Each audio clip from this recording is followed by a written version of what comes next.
예, 안녕하세요. 매일 말씀 묵상.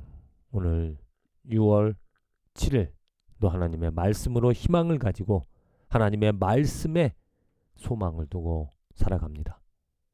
신명기 11장, 시편 95, 96편, 이사야 39장, 요한계시록 9장의 말씀을 통하여서 우리 인간의 문제가 있다. 그쵸? 인간의 문제 분명히 있습니다. 이 문제를 어떻게 우리들이 알고 극복하며 살아갈 수 있을까? 문제만을 알고 답을 찾지 못한다라면은 희망이 없습니다. 근데 문제를 알고 그 문제에 대한 답을 안다라면, 답을 찾을 수 있다라면, 해결할 수 있다라면 그게 우리 인생에서 축복이고 또 우리 인생에 반드시 있어야 될 문제 해결을 하여야 우리 인생을 성공으로 또 헛되지 않은 보람된 인생을 하루를 살아갈 수 있는 길이 될 것입니다. 먼저 이사야서 39장 히스기야 왕의 이야기인데 히스기야 왕의 문제가 있습니다. 그 문제가 무엇이냐면 자기 의를 또 의지하고 있다는 거죠. 멀리서 바벨론 왕이 사자를 보내서 그를 위로하는데 그 히스기야 왕이 자기의 창고들을 보여주면서 이렇게 많은 것을 내가 가지고 있다. 자기의 의를 말하죠. 그랬을 때 하나님께서 그 네가 가지고 있는 네가 가지고 있는 모든 재물들 그것이 바벨론으로 옮겨질 것이다. 그러잖아요. 바벨론 왕이 신하가 그것을 보고 좋은 것을 보고 창고를 보고 뺏어가야 되겠다. 단순하게 그런 생각을 할 것이고 그래서 침략을 당하고 그 모든 보물들이 바벨론으로 옮겨질 것이다. 그런데 그 이야기를 듣고 이 바벨론이 한 이야기를 보십시오. 히스기야가 이사야에게 이르되 당신이 이른바 여호와의 말씀이 좋소이다 하고 또 이르되 내 성전에는 평안함과 권고함이 있으리로다 하니라. 그 지금 하나님께서 이사야를 통하여 말씀해 주신 것이 날이 이를 것이다. 이후에 일어날 것이다. 그 히스기야는 그것이 자기 때에는 이루어지지 않을 것이라는 것을 알고 내 생전에는 평안과 견고함이 있으니까 좋다. 이렇게 말을 한다는 거죠.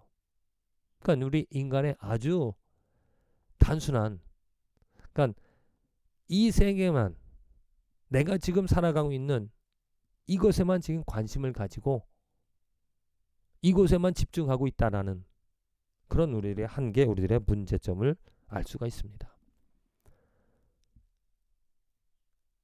분명히 우리들이 알아야 될 것은 하나님은 영원하신 하나님이십니다. 그렇기 때문에 하나님께서 심판하시고 하나님께서 주관하시는 것은 단순히 이 세상뿐만이 아니고 영원한 것을 바라본다라는 거죠.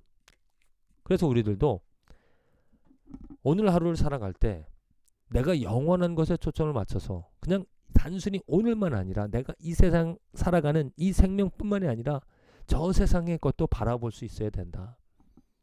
저 세상 영원한 것을 생각하고 그것에 대한 준비를 하는 것이 바로 오늘 이 세상에서 열심히 보람되게 살아갈 수 있는 출발점이 근거가 되어진다는 거죠.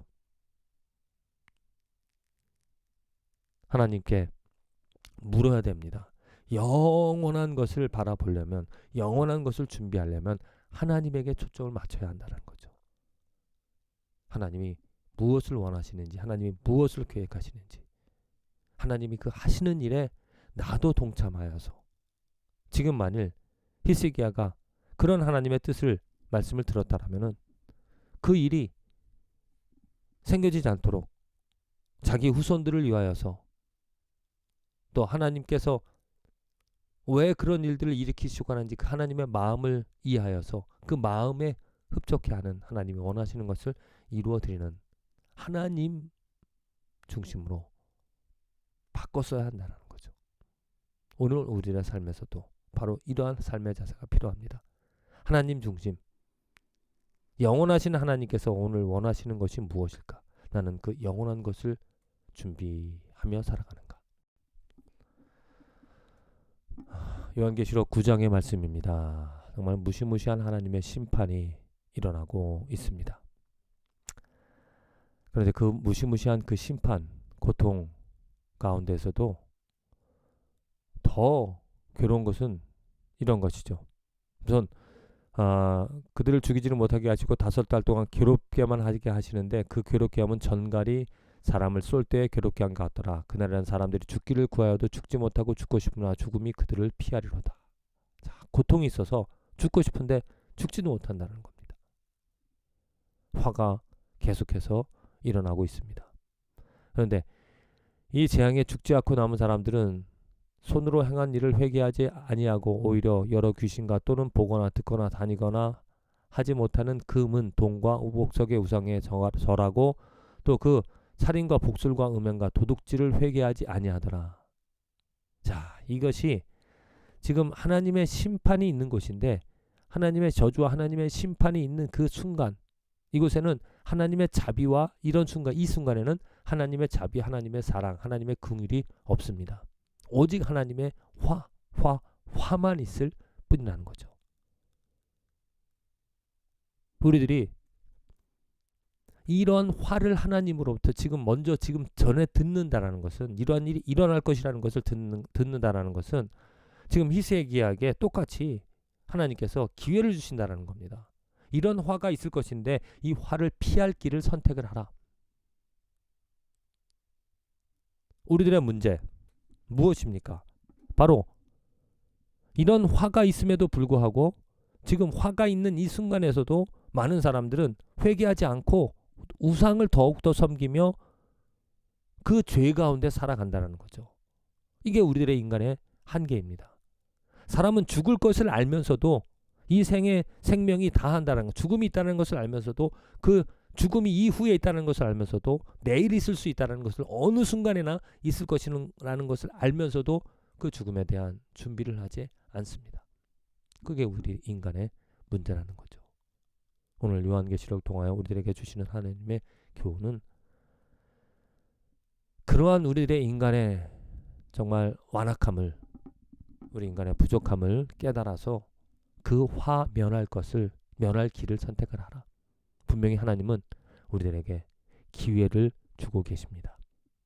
그 화를 면하고 그 죽음을 면할 수 있는 길을 예수 그리스도를 통하여 분명하게 보여주셨기 때문에 또 이렇게 죽고 싶어도 죽지 못하는 그런 안타까운 화를 면할 수 있는 길을 우리들에게 알려주시기 때문에 오늘 우리들은 그 문제를 우리 죄의 문제를 우리 인간의 한계를 극복할 수 있다는 겁니다. 무엇을 통하여? 바로 예수 그리스도를 통하여 그 화를 면할 수 있는 것이고 예수 그리스도를 통하여 우리들의 완악함을 우리들의 더러움을 물리쳐내고 하나님의 선함을 하나님의 아름다움을 우리 안에 우리 인생에 넣을 수 있다는 거죠. 예, 이어서 신명기 11장의 말씀입니다.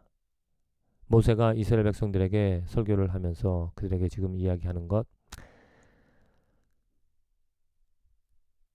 너희는 나의 이 말을 너희의 마음과 뜻에 두고 또 그것을 너희의 손목에 매어 기호를 삼고 너희 미간에 붙여 표를 삼으며 그것을 너희의 자녀에게 가르치며 집에 앉아 있을 때든지 길을 갈 때든지 누워 있을 때든지 일어날 때든지 이 말씀을 강론하고 또 내 집 문설주와 바깥문에 기록하라. 지금 하나님의 율법, 하나님의 계명을, 하나님의 뜻을 너희 삶의 중심으로 삼으라라고 말하고 있습니다. 그 전에 과거에 하나님께서 어떻게 이스라엘 백성들의 역사하셨는지 그것을 알려주면서 너희들이 순종을 하면 순종을 할 때에는 하나님의 복이 있었지만 하나님께 불순종할 때는 하나님의 화가 저주가 있었다라고 말하며 제발 그 하나님의 말씀, 하나님 중심, 하나님을 아는 일, 하나님을 인정하는 일에 최선을 다하여라. 이렇게 말하고 있습니다. 지금 이 말씀을 듣는 이스라엘 백성들 분명하게 어떻게 보면 구별이 되어집니다. 이전 지금 우리가 조금 전에 살펴봤던 요한계시록의 말씀과는 달리 요한계시록에는 오직 화만 있었습니다. 그런데 지금 이스라엘 백성들에게는 무엇이 있습니까? 복이 있다라는 것이죠. 오늘 내가 오늘 복과 저주를 너희 앞에 두나니 너희가 만일 내가 오늘 너희에게 명하는 너희의 하나님의 여호와의 명령을 들으면 복이 될 것이요 너희가 만일 내가 명령하는 도에서 돌이켜 떠나 너희 하나님 여호와를 명령을 듣지 아니하고 본래 알지 못하던 다른 신들을 따르면 저주를 받으리라. 저주만 있는 것이 아니라 복이 있다라는 것입니다. 복이 있다라는 이야기는 그 복을 받을 수 있다라는 것. 무엇을 통하여? 하나님의 말씀, 하나님의 뜻, 하나님을 인정하면 명령을 들으면 복이지만 그렇지 않으면 저주가 있다. 하나님께서 이스라엘 백성들에게 똑같이 그 기회를 주셨듯이 오늘도 하나님은 우리들에게 화만 있는 삶이 아니라 우리에게 평안을, 우리에게 하나님의 복을, 신령한 복을 누릴 수 있는 기회를 주셨다는 겁니다. 무엇을 통하여? 예수 그리스도를 통하여서. 시편 95편 96편입니다. 그래서 자 시편 보십시오. 여기는 오직 하나님의 영광만이 즐거움이 있습니다. 우리가 여호와께 노래하며 우리 구원의 반석을 향하여 즐거이 외치자. 감사함으로 그 앞에 나아가며 시를 지어 즐거이 그를 노래하자. 왜 이러한 즐거움과 기쁨이 있는가? 아름다운 것, 여호와의 이름에 합당한 영광을 그에게 돌릴지어다. 예물을 들고 그의 궁정에 들어갈지어다. 아름답고 거룩한 곳으로 여호와께 예배할지어다. 하나님이 있기 때문이죠. 하나님의 영광이 있기 때문에, 하나님의 영광을 알기 때문에, 하나님이 행하신 선하심을 알기 때문에 그것으로 오직 아름다운 것으로 충만한 채워지는 삶을 살아갈 수 있다는 겁니다. 자, 오늘 우리의 삶에 정말 아름다운 것으로 인생을 하루를 채우며 살아갈 수 있다. 하나님의 하나님의 저주가 아닌 하나님의 아름다운 것으로 하나님을 알고 그 하나님을 경배할 때, 예수 그리스도를 통하여 보여주신 하나님의 사랑을 알게 되어질 때 우리 삶에는 화가 아닌 하나님의 선하고 거룩한 아름다운 것으로 채워가며 살아갈 수 있다는 것. 부디 오늘 하루 이 삶에서 하나님으로 말미암아 하나님의 축복, 하나님의 영광이 가득한 삶이 되어지기를 간절히 기도드립니다.